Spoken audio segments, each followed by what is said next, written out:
수련의 길 신비한 옥병이 인도하는 선연. 안녕하세요. 1026입니다. 시청해주셔서 감사합니다. 제54장 잊혀진 신의 계율 1. 잔영의 경고. 아버지의 죽음 이후 임묵은 천궁의 채북단 망각의 신전에서 수행을 이어가고 있었다. 차원의 균형을 되찾고자 했던 그의 노력에도 불구하고 선계와 인간계는 점점 더 이상한 기운에 휩싸여 가고 있었다. 그의 내면에는 무언가 풀리지 않은 의문이 남아있었다. 어느 날 밤 신전의 신목 아래에서 명상을 하던 임묵은 갑작스러운 한기의 흐름을 느꼈다. 그때 희미한 안개 속에서 아버지의 환영이 나타났다. 무가. 시면의 군주는 혼자가 아니었다. 그 뒤에 창조주의 그림자가 있다. 아버지의 음성은 슬프면서도 단호했다. 그가 남긴 말의 의미를 완전히 이해하기도 전에 주변 공간이 일그러지며 기이한 핏줄기가 임묵을 감쌌다. 순간 시간이 왜곡되며 과거와 현재, 미래가 뒤섞이는 현상이 발생했다. 임묵은 정신을 차렸을 때 자신이 10만 년 전의 천계에 서 있음을 깨달았다. 그의 앞에는 청명천존이 서 있었다. 그는 임묵을 보며 깊은 한숨을 내쉬었다. 너는 선택해야 한다. 계율을 깨고 신이 되거나 인간으로 남아 모든 것을 잃거나. 청명천존이 내민 돌판에는 차원을 지키는 자와 차원을 집어삼키는 자의 대립에 대한 예언이 새겨져 있었다. 그리고 그 중심에는 옥병을 손에 쥐난 존재가 있었다. 금기의 기록고. 임묵은 천개의 금서가 지하 99층에 발을 들였다. 이곳은 신족조차 접근을 꺼리는 공간이었다. 수천 년간 봉인되어 있던 문을 열자 내부는 신성한 기운과 함께 강력한 저주가 가득 차 있었다. 그는 조심스럽게 안으로 들어가 서책을 살폈다. 그중 한 권의 책이 이상하게 빛나며 임묵을 유혹했다. 그것을 펼치자 충격적인 사실이 드러났다. 옥병의 진정한 정체 차원간 균형을 유지하는 열쇠이자 창조주가 자신의 분신을 봉인한 그릇이었다.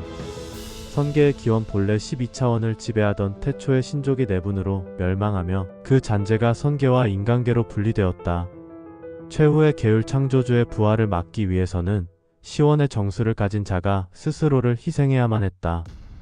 문서를 읽는 순간 벽면에 새겨진 신족의 예언이 빛을 내며 각인되었다. 차원의 문지기가 죽음을 맞이할 때 태초의 악몽이 깨어나리라. 임묵의 가슴에 박힌 시원의 정수가 격렬하게 반응하며 심장이 불타는 듯한 고통이 밀려왔다. 그는 이를 악물며 곧 다가올 결전을 대비해야 한다는 사실을 직감했다. 3. 배신자의 춤. 임묵이 신전을 나서는 순간 공간이 찢어지며 한 여인이 나타났다. 그녀는 붉은 달빛 아래에서 춤을 추듯 날아들며 임묵을 향해 검을 휘둘렀다. 내가 가진 시원의 정수는 바로 창조주의 눈동자다. 그것을 내놓아라. 그녀의 이름은 월하천녀. 과거 청명천존의 사제였으며 태초의 신족과 인간계의 피를 함께 지닌 반신반마의 존재였다. 그녀의 공격을 막으며 임묵은 분노를 삼켰다. 너는 누구에게 충성하는 것이냐? 그녀는 임묵을 바라보며 싸늘하게 웃었다. 나는 내 존재를 위해 싸운다. 신의 계율 따위 아무 의미도 없어. 격투 끝에 그녀의 가면이 벗겨졌다. 그리고 드러난 얼굴은 임묵이 한 번도 본 적 없는 하지만 낯설지 않은 사람이었다. 어머니? 월하천녀는 미소를 지었다. 너는 죽은 줄 알았느냐? 신족의 피는 영혼까지 조종한다. 4. 시간의 감옥. 임묵은 월하천녀의 함정에 빠져 영겁의 결계에 갇혔다. 이곳에서는 1초가 1만 년처럼 느껴졌고 그는 수많은 생을 반복하며 기억을 잃어갔다. 제1차 인생 평범한 의사로 살다 전염병의 죽음. 제92차 인생 어둠의 군주가 되어 세계를 정복. 제3814차 인생 아버지와 행복한 유년기. 점차 자신이 누구인지조차 잊어갈 무렵 희미하게 아버지의 목소리가 들렸다. 넌 반드시 진짜 자신을 찾을 것이다. 그 순간 결계가 부서지고 임묵은 원래의 자신으로 돌아왔다. 창조주의 부활. 임묵이 결계를 탈출하자 천계 전체가 거대한 지진과 함께 흔들리기 시작했다. 지하에서 거대한 수정관이 솟아올랐고 그 안에서 붉은 눈동자를 가진 존재가 깨어났다. 오랜 세월 기다렸다. 내 분신을 잘 가꿔줬구나, 임묵. 창조주는 차원의 틈을 벌리며 선계와 인간계를 합치려 했다. 도시들이 차원의 틈새로 빨려 들어가고 선계의 성궁들이 붕괴되었다. 이제 남은 방법은 단 하나. 임묵은 자신의 가슴에서 시원의 정수를 꺼내 들었다. 내가 나의 눈동자를 원한다면. 임묵은 자신의 심장을 찌르며 외쳤다. 내가 너의 눈동자라면 이걸로 너를 멸하겠다. 순간 엄청난 빛이 폭발하며 창조주의 형체가 일그러졌다. 하지만 이것이 끝이 아니라는 것을 임묵은 직감하고 있었다. 제55장 신과 인간의 경계 1. 혼돈의 합체. 임묵의 가슴 속에서 시원의 정수가 창조주의 힘과 충돌하며 폭발적인 빛이 뿜어져 나왔다. 그 순간 임묵의 몸은 급격히 변이하기 시작했다. 그의 피부는 수정처럼 투명해졌으며 몸 곳곳에서 신성한 문양이 떠올랐다. 이것이 나의 새로운 형태인가? 임묵은 손을 들어 자신의 몸을 바라보았다. 그 손끝에서는 태양과 달의 힘이 교차하며 불길처럼 일렁였다. 시간과 공간이 흔들리는 듯한 감각이 그를 휘감았고 그는 무한한 존재로 거듭나고 있었다. 이제야 완전한 힘을 찾았느냐?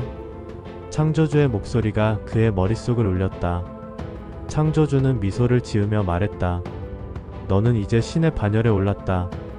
하지만 그것이 너를 자유롭게 할 것이라 생각하느냐? 신이 되는 순간 너는 새로운 경계를 갖게 된다. 임묵은 창조주의 말을 무시하고 앞으로 나섰다. 이제 그는 반신반인의 존재가 되었고 더 이상 과거의 자신이 아니었다. 하지만 그는 여전히 인간의 가치를 잊지 않았다. 신이 되는 것이 내가 원한 길이 아니다. 나는 여전히 인간이고 인간으로서 싸울 것이다. 창조주는 웃음을 터뜨렸다. 그렇다면 새로운 우주의 창조를 막아보거라. 아버지의 유산. 임묵은 아버지가 남긴 유서를 펼쳤다. 유서에는 신족의 언어로 쓰인 비밀 계략이 적혀 있었다. 무가 내가 이 글을 읽고 있다면 나는 이미 이 세상에 없을 것이다. 그러나 내가 남긴 계략을 사용한다면 창조주의 힘을 약화시킬 수 있다. 그 열쇠는 차원의 중심에 존재한다. 유서를 읽는 순간 그의 머릿속에 강렬한 기억이 떠올랐다. 어린 시절 아버지가 남긴 단서들, 그리고 차원의 균형을 유지하는 비밀 무기. 그는 즉시 움직였다. 차원의 틈을 열고 그는 과거의 전쟁에서 사라진 고대 신족의 무기 시공의 창을 찾아 나섰다. 시공의 창은 창조주의 힘을 꿰뚫을 수 있는 유일한 무기였다. 그러나 그것을 손에 넣기 위해서는 차원을 넘어선 여정이 필요했다. 3. 차원의 채편. 임묵은 12차원을 여행하며 각 차원의 수호자들과 동맹을 맺었다. 차원의 수호자들은 창조주의 위협을 감지하고 있었고 임묵의 새로운 존재를 알아보고 그를 도왔다. 우리는 너를 돕겠다. 하지만 그 과정에서 너는 인간으로서의 모든 것을 잃을 수도 있다. 임묵은 고개를 끄덕였다. 모든 걸 잃어도 내가 지켜야 할 것은 남아있다. 각 차원의 힘을 모아 그는 궁극적인 결전의 무기를 완성했다. 시공의 창과 함께 그는 마지막 전투를 준비했다. 4. 최후의 대화. 임묵은 창조주의 영역에 도달했다. 그는 창조주의 정신 세계 속으로 들어가 최후의 대화를 나누었다. 내가 진정 지키고자 하는 것은 무엇이냐? 창조주의 목소리가 공간을 메아리 쳤다. 너는 이제 신과 다름없다. 모든 차원을 너의 뜻대로 조정할 수 있다. 왜 인간의 키를 고집하는 것이냐? 임묵은 차분하게 대답했다. 나는 신이 되고 싶지 않다. 나는 인간이다. 그리고 인간의 힘은 우리가 함께하는 데에서 온다. 창조주는 조소를 지었다. 너의 이상은 한낱 환상이다. 결국 너는 모든 것을 잃을 것이다. 임묵은 창조주를 똑바로 바라보며 말했다. 나는 잃을 것이 없다. 왜냐하면 나는 함께 싸워주는 사람들을 얻었으니까. 그 순간 시공의 창이 빛을 내며 창조주의 힘을 꿰뚫었다. 새로운 탄생. 창조주의 힘이 무너지고 차원의 벽이 흔들리기 시작했다. 임묵은 자신이 해야 할 일을 직감했다. 모든 차원을 하나로 융합한다. 이것이 나의 마지막 임무다. 그는 자신의 모든 에너지를 사용하여 차원을 하나로 결합시키기 시작했다. 창조주의 힘은 흡수되었고 새로운 우주가 탄생하기 시작했다. 그러나 그의 육체는 점점 소멸해갔다. 무가, 잘했다. 어디선가 아버지의 목소리가 들렸다. 너는 우리 모두의 희망이다. 임묵은 마지막 미소를 짓고 눈을 감았다. 그의 희생으로 새로운 시대가 열렸고 이제 우주는 더 이상 위협받지 않았다. 임묵의 이름은 영원히 기억될 것이다.